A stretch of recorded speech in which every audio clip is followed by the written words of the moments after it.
Welcome to episode number 127 of the Church Collective podcast. If you're listening to this episode as it's coming out, we're just a few days past Easter. My name's Ryan, and I have a really bad cold, so I apologize for that. I didn't have a cold when Chris and myself had the opportunity to talk to Kim Walker-Smith about her new album, about just so many cool practical ways to lead worship. And man, I'm running out of words and I'm about to cough, so I'm going to just jump straight in with the Church Collective podcast, episode number 127.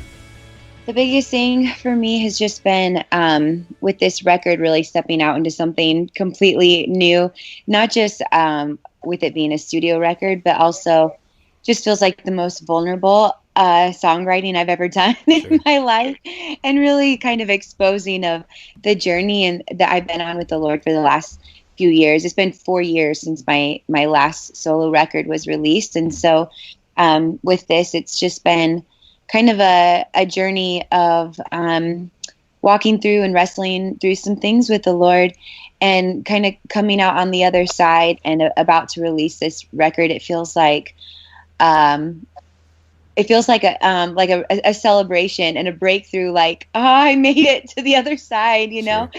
And I'm just really kind of waiting with a lot of excited anticipation of what God is going to do and how he's going to use these songs, and how it's going to be different from albums I've released before, and how people will receive them and that sort of thing. I'm just kind of watching going, okay, Lord, it feels like this whole journey's been different. This ahead is probably going to be really different too. Yeah. And I'm just kind of watching and waiting with lots of excitement. Yeah. That's cool. What could you maybe speak to a little bit, like what's the difference between when you're preparing for this album versus, a Jesus Culture album? Like what was that like for you? Yeah, so all of our Jesus Culture records are done live, and it's, a group of us. So, all of the burden of, picking out songs, recording, rehearsals, all of that's not just on me. Sure. So we're all working together, and we're writing together. We're trying to pick out songs out of all the songs we've written that kind of come together and feels like a cohesive album. Whereas with this, I didn't do it live like normal. I did it in the studio.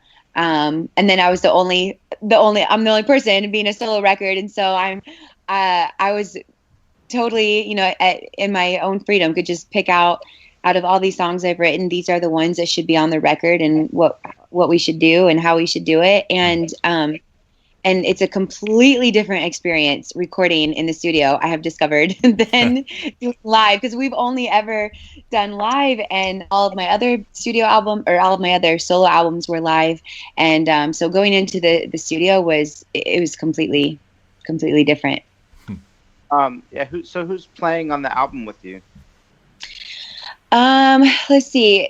Jeffrey Cundy, who is the guitar player for Jesus Culture, he played some guitar stuff, and then also James Duke plays a lot with Matt Redman mostly, and Chris Tomlin, but he's played on a ton of records. A guy named Jacob Arnold did the drums.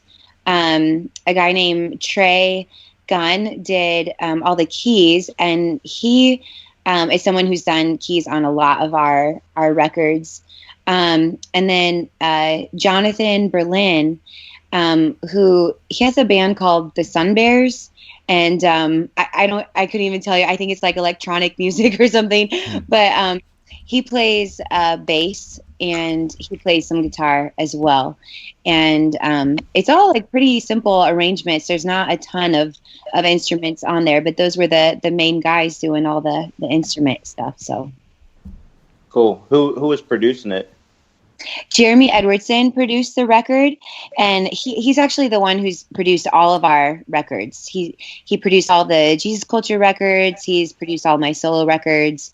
I've been working with him for a really long time. Got some questions from our community. Love to hear. It looks like so we have a Facebook community page, and it's like, anybody have questions for Kim? And probably 5 or 6 times people are like, how on earth do you warm up and prepare your voice? Like how do you keep it strong, and how are you able to do that almost night in, night out? Like any tips for us? Yeah. I would say every vocal teacher I've ever talked to has said that warming up your voice and cooling down your voice is just as important. Cooling down is just as important as warming up. I would say I do that probably 50% of the time. Part of that is because I'm a mom and I've usually got toddlers climbing all over me and I'm like trying to peel them off of me before I run on the stage. But I do have like things that I do, like drinking a massive amount of water all the time, not just on the days that I sing, trying to get as much sleep as possible. Again, that's a challenge with toddlers. Sure. But I think people don't realize how much sleep affects your voice. And if you don't get enough of it, it will really affect your voice. And then just trying to stay healthy. And I don't eat a bunch of junk before I sing. I try to be cautious of that and eat the junk later. Sure. And yeah, and just not. It really helps if you have really good monitor or in-ears, like something like that. If you can hear yourself really well, you won't oversing or strain your voice. So that's another really important factor, is making sure that you've got a really good mix and can hear your voice really well. Then you won't. That brings up a good question. Like, what does a good ear mix sound like for you? Like, could you maybe speak, like, is your voice like super loud and just a little? Yeah, like, what's that sound like for you? It is so different for every person. My voice is definitely the loudest in my ears of everything. But the thing is, if you have it too loud or too far out in the front in your mix, it will sound like it'll be hard to tell if your pitch is right on, because it'll kind of sound like you're trying to sing along with a track and you'll be going, is my voice like in this? And I like to have all the instruments and click, of course, but other things, like I like just a little bit of reverb, and I do not like any compression. But Chris Kilala, who's the other worship leader who I sing with the most, he loves compression. Sure. And so to each their own. It's different for everybody, but I definitely like to keep my voice not compressed. Yeah. No, Chris was supposed to go next. You there, Chris? Lost him. Okay, I'll just keep rolling. Okay. So you said too, you're like peeling toddlers off of you. What does it look like to be a mom and a wife, and like what's family life look like while trying to lead? Like, how's God used that even in your growth? I know, like, you've been definitely, people have known about you for a long time in worship leading. So what does that look like? What's that arc kind of been, and what are you learning now through it?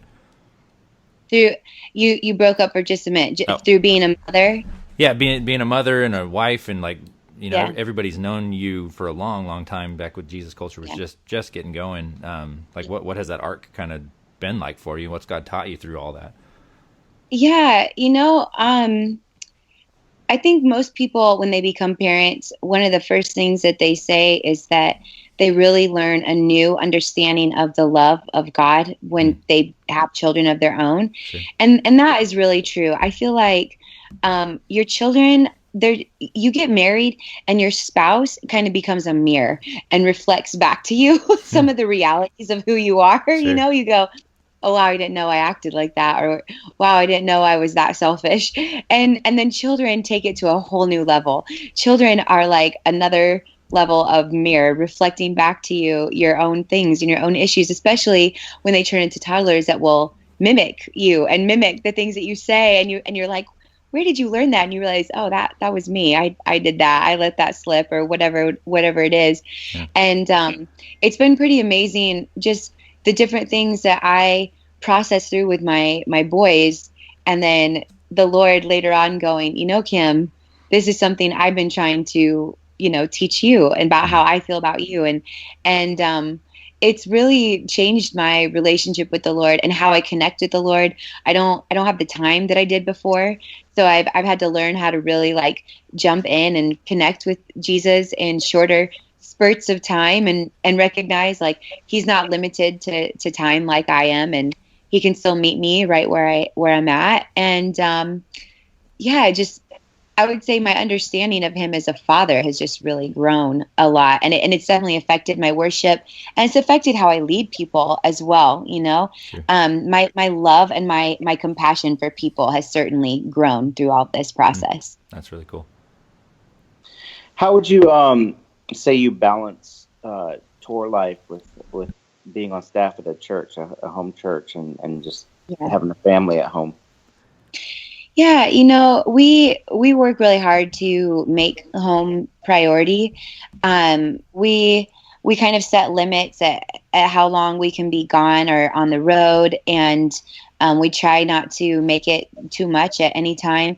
As far as like church goes, we make sure that when we are gone, we've had a really solid team there to cover for us, and we don't want our church to feel like the rest of the world is getting us and they don't. You know what I mean? Like we make sure that we've got a really solid team that does a fantastic job leading worship while we're gone. And then as far as like the other side of it, like home and family, my husband and I just kind of decided we're just going to constantly be willing to adjust. And when I'm gone for long periods, I bring my family on the road, and it's hard, but it's worth it because we're all together. And if at any time my boys make it really clear, like, hey, we're done and we hate this, then we stop. And we actually did that. We reached a point where my boys, we could just tell they were just finished and they could not go on the road anymore. And so this last year, I actually took the whole year off and I stayed home, and we bought a little farm and we take care of animals, and we left our boys home all year, and they totally changed. They needed that time. They needed that consistency. And then we got to the end of the year and went, okay, I think we're ready to go back out again. And we just got back from New Zealand, and they did fantastic. And I could tell, like, okay, they're good. They're ready to get back out. They had their break. So just being willing to adjust and kind of paying attention to what's going on. So cool. So I was talking to a college student, and just telling him that I was going to be talking to you, and asked if he had any questions. And he had a question that originally I kind of dismissed. I wasn't going to ask you because it seemed like he was being sarcastic, but he was actually being very sincere in his question. So his question was, he worded it, "What's so funny?" And so he was referring to your signature laugh that you have, And so I hopefully it doesn't offend you, but I kind of wanted to ask the question, coming from a younger believer, describe that, like what's going through your mind. It's so funny. I get asked this all the time, so it doesn't offend me at all. I think it's so funny how much I get asked about this. And I never think, like, I've never thought about, well, I think about it now because people ask me, but I never really thought about it. Like it just kind of comes out of me. It's two things. One is while I'm leading worship, just like probably any worship leader, there are times and moments when you feel like the enemy is trying to distract you from what God is doing in the moment. There's different things, different thoughts or lies or whatever that can come in that moment. And sometimes when that's happening to me, when I feel this kind of, I'm pressing in for a moment of breakthrough, and I can feel the resistance, or I can feel some crazy thought just came in my head, and I'm like, I just feel like the enemy's trying to distract me. And it just makes me laugh, because that's kind of my reaction, like, nice try, buddy. And I don't like think about that. That's just my natural reaction. And that's like on and off stage, like in my life, when I feel that kind of resistance or, whatever it is, my reaction is just to laugh and understand and know, like, that stuff's not going to win. And then the other thing is, like, just to be perfectly honest, I love watching people worship. I love seeing people encounter Jesus. And every now and then you look out there and you see the really crazy person over in the corner just dancing their heart out, whatever it is. And sometimes that makes me laugh because it's so funny and really precious. And who wouldn't laugh, like, it's sweet. And I love seeing people that are, like, just really free and getting lost in their own little world of worship. I think it's awesome. I'll jump. So that's it. That's so cool. I'll jump in with one more kind of follow-up question on that. Like, Yeah. I know even just personally, like I lead week in and week out, and to hear you talk about like pressing in to God and like that, I'm like, well, man, sometimes I'll go through a week and I don't even really think about that. I'm kind of just doing the music. Like, can you speak a little bit? How do you keep your heart tender to that when you're leading worship, and how is that like? How do you continue to foster that? Yeah, I try to just keep it in my mind that more than the songs, more than anything, that God does have something that he wants to do in the room that day with those people.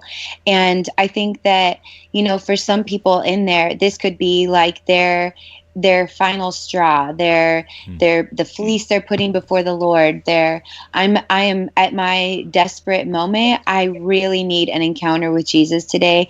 Like if God doesn't show up, I feel like I'm just going to die, or whatever it is. Like those moments when we come together corporately to worship, I feel like the Lord wants us to leave changed every single time. And it isn't about me. It isn't about the songs, even though I love songs and they're obviously really important, but ultimately it's not about the songs. It's about us encountering him and allowing him to change our lives. And when we encounter God in worship, I don't see how we could possibly leave the room the same way that we came in. We get around him and we change. And so I think it's just a constant reminding myself that my job as a worship leader is to partner with him in what he wants to do that day with those people.